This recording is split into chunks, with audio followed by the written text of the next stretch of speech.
La 7e édition de la Semaine des langues vivantes a débuté à Mayotte. Elle a pour thématique « Vivre l'Europe, s'ouvrir au monde ». À l'école élémentaire de Ngombani, l'événement est mis en valeur par le corps enseignant. C'est un projet qui a débuté depuis l'année dernière. Au départ, il y a eu une formation d'abord au niveau des enseignants pour sensibiliser les enseignants à l'anglais, les motiver à la pratique, donner des pistes de travail. Et après, cette année, on a commencé à mettre les choses en place et le projet va continuer jusqu'à l'année prochaine. Le projet se nomme « Nous voyageons en anglais ». On a des albums, on attend des albums là qui vont arriver incessamment sous peu pour que les classes puissent travailler avec ces albums-là. Donc voilà, les choses se mettent en place petit à petit et nous terminerons ce projet l'année prochaine. Au-delà des activités ludiques, l'apprentissage de l'anglais dès le premier degré permet de ne pas prendre du retard à l'heure des cours d'anglais. C'est très important parce que moi, quand j'étais à l'école primaire, en fait, j'ai jamais appris l'anglais. Du coup, on a eu beaucoup de difficultés quand on était au collège. Donc aujourd'hui, les enfants, ils ont la chance d'apprendre l'anglais depuis même l'école maternelle. Depuis l'école maternelle, donc ça les aide beaucoup et ils aiment beaucoup surtout. Ils aiment beaucoup dès qu'on va faire de l'anglais. Les enfants, ils sont très contents et surtout très motivés pour l'apprentissage. Un engouement qui s'est traduit par la création d'une chanson en anglais. Et ce matin, devant le recteur de Mayotte, les élèves de Ngombani avaient à cœur de faire honneur à la langue de Shakespeare.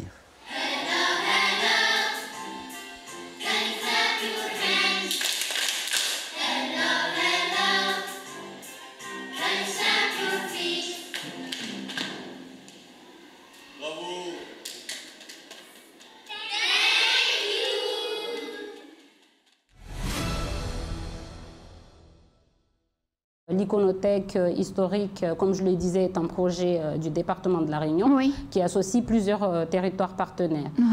Donc, comme je le disais, nous, Mayotte, le département de Mayotte via les archives départementales, le département de La Réunion, évidemment, qui est porteur du projet, les Comores, via le Centre national de recherche scientifique, voilà, le CNDRS, l'île Maurice, qui a 2 musées privés qui sont partenaires, le Mozambique, à travers l'ARPAC et les archives nationales, et les Seychelles, via les archives nationales et la Bibliothèque nationale de Madagascar. Zemmour, lui, il dit qu'il est novice. Mais lui, il est sur le terrain. Et lui, on le considère même que c'est le candidat du peuple. Parce que les autres candidats qui étaient là, c'est des personnes qui sont depuis des années. Mais lui, là, avant même qu'il soit candidat, tous les autres partis disaient que lui n'aurait même pas 1%. Et ça, maintenant, on se rend compte que c'est faux. Lui, il va avoir plus que 1%. Même là, il est bien placé. Il a même réussi à dépasser dans les sondages certains candidats qui font de la politique depuis des années. Donc Zemmour, qu'est-ce qu'il a dit? Lui, il a dit qu'il aime les musulmans. Il aime les musulmans. Même à Trocadéro, il avait dit. Il a dit, si on vit en France, on respecte la loi, c'est ça ce qu'il a dit, on respecte la loi, vous êtes mes frères. D'ailleurs, Zemmour, lui, connaît bien la religion musulmane, lui-même, d'ailleurs, il avoue qu'il connaît bien le Coran, même à Trocadéro, si tu avais suivi, il a même lancé un appel que celui qui veut venir sur le plateau débattre avec moi sur le Coran, je suis partant, qu'il vient. Et là, il a posé tous les principes, il a dit, voilà, si vous venez à métropole, en France, là, vous respectez tout le monde, vous respectez la loi, vous respectez la tradition, vous respectez tout, vous êtes mes frères. Ça, c'est une grande chose. Donc là, même les noms, il n'y a pas de souci avec Zemmour sur le nom des personnes. Le ramadan a débuté et la vie au sein du département va se mettre au rythme du mois sacré. Comme chaque année, les autorités sanitaires rappellent les bons gestes à adopter. Le corps médical recommande aux femmes enceintes et allaitantes de ne pas pratiquer le jeûne. Il existe en effet un risque de déshydratation, de carence alimentaire, d'un accouchement prématuré, d'un retard de croissance pour le fœtus ou encore d'une diminution du liquide amniotique. Les professionnels de santé conseillent à la population de bien s'hydrater, d'adopter un rythme de 3 repas dès le coucher du soleil et de privilégier certains aliments. Il est important avant d'entamer toute démarche de privation de demander l'avis aux professionnels de santé et de se rapprocher des instances religieuses pour connaître les alternatives au jeûne. Un nouveau mode de dépôt de plainte existe contre les escroqueries sur Internet. La plateforme Thésée est un téléservice mis en ligne le 15 mars dernier. Elle est disponible sur servicepublic.fr à la rubrique « Arnaque sur Internet ». Elle permet aux victimes de certaines escroqueries commises sur le web par un auteur inconnu de signaler aux forces de l'ordre des faits et de déposer plainte en ligne. L'outil a pour but de simplifier le quotidien des services d'enquête, de renforcer l'efficacité des investigations en centralisant les plaintes et le signalement au niveau national et en analysant et recoupant les informations recueillies. Le service s'adresse aux victimes d'un piratage de compte mail ou réseau social, d'une escroquerie à la petite annonce, de fausses locations, de chantage en ligne, de faux sites de vente, bref, à peu près tous les préjudices connus. J-6 avant le premier tour des élections présidentielles. À Mayotte, les 2 scrutins tombent en plein mois de Ramadan et dans un contexte épidémique favorable. Mercredi, à l'issue du Conseil des ministres, le gouvernement a annoncé que les personnes malades du Covid pourront voter. Il a également précisé que le port du masque et les règles de distanciation physique ne sont pas obligatoires dans les bureaux de vote du pays. Il sera donc possible d'aller voter en étant positif au Covid-19. Il est juste fortement recommandé aux personnes à risque, symptomatiques, cas contact ou positives au Covid-19 de porter un masque. À noter également qu'aucun pass ne sera demandé et que le nombre d'électeurs par bureau de vote n'est pas limité. En clair, tout est fait pour inciter la population à aller se rendre aux urnes, quoi qu'il en coûte. Le lycée des Lumières accueillait ce matin un atelier de cartographie expérimentale, un projet né à l'initiative d'une enseignante en histoire-géographie. C'est un projet que j'ai monté depuis l'année dernière avec l'idée de faire venir 2 géographes et cartographes à Mayotte, donc ils sont arrivés la semaine dernière.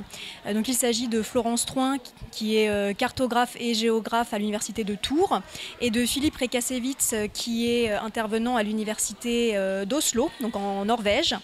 Et donc ils ont fait le trajet jusqu'à Mayotte pour faire des ateliers, pour animer des ateliers avec les élèves. Donc en fait ils circuitent tout autour de l'île, en collège, en lycée. Ils ont également fait une intervention auprès des BTS au LPO de Kaweni pour faire travailler aux élèves et aux étudiants la cartographie un petit peu différemment. En fait, l'objectif, c'est pas de faire de la cartographie traditionnelle, mais c'est de faire de la cartographie sensible, donc c'est-à-dire de la cartographie où les élèves, les étudiants disent quelque chose d'eux dans ces cartes, soit leur parcours de vie, soit leurs sentiments, soit leurs ressentis. Ces ateliers de cartographie expérimentale sont réalisés avec les élèves des collèges et lycées de Mayotte de la 6e au BTS. Les intervenants vont circuler durant leur séjour de 2 semaines entre les différents établissements de l'île. Objectif, inciter les élèves à se raconter. Puisque nous estimons que les cartes qui montrent malheureusement la guerre en Ukraine ou la production de gaz en Russie, elles existent, mais que les cartes qui vont représenter les élèves, il n'y a qu'eux qui sont capables de les faire. Donc ça fait partie de ce que l'on appelle la cartographie sensible, une cartographie dans laquelle on va pouvoir se projeter soi-même, c'est-à-dire mettre son personnage sur une carte. Et ça, effectivement, c'est assez expérimental. C'est assez novateur aussi et c'est la raison pour laquelle nous avons eu envie de venir avec M. Rekasevitz faire ces expérimentations à Mayotte puisque nous avons l'habitude de les faire en métropole ou même dans d'autres pays européens principalement et là de voir ce que ça pouvait donner avec des enfants qui ont des parcours évidemment un petit peu singuliers. À Mayotte, beaucoup d'enfants ont un quotidien très difficile. Les intervenants ont pu le constater notamment au lycée de Kahani. Régulièrement en proie aux violences et aux affrontements. Nous sommes allés au lycée de Kahani, donc on a vu des choses qui étaient un peu dures émotionnellement parlant avec des enfants qui cartographiaient des champs de guerre. Au lieu d'appeler ça leur maison, ils appelaient ça le champ de guerre. Au lieu de dessiner leur lycée, ils appelaient ça aussi le champ de guerre. Donc on sent bien qu'il y a des problématiques qui sont difficiles, mais ça leur permet justement de matérialiser tout ça sur une carte. Et comme vous le disiez, c'est pas du tout évident. Comment on fait pour représenter une émotion? Quelle couleur on va utiliser? Est-ce qu'on va faire des traits gras? Est-ce qu'on va prendre du tissu pour cacher des choses? Est-ce qu'on va faire des pliages? Donc en fait, c'est tout ce travail réflexif qu'on leur demande pour qu'ils se rendent compte qu'effectivement, on va pouvoir faire des cartes très originales dans lesquelles il y a des sentiments qui vont passer et donc des trajectoires de vie, des choses qu'on n'a pas l'habitude de voir d'habitude sur des cartes. S'exprimer autrement et livrer sa propre perception du monde, voilà à quoi servent ces ateliers expérimentaux qui pourraient être reproduits à l'avenir.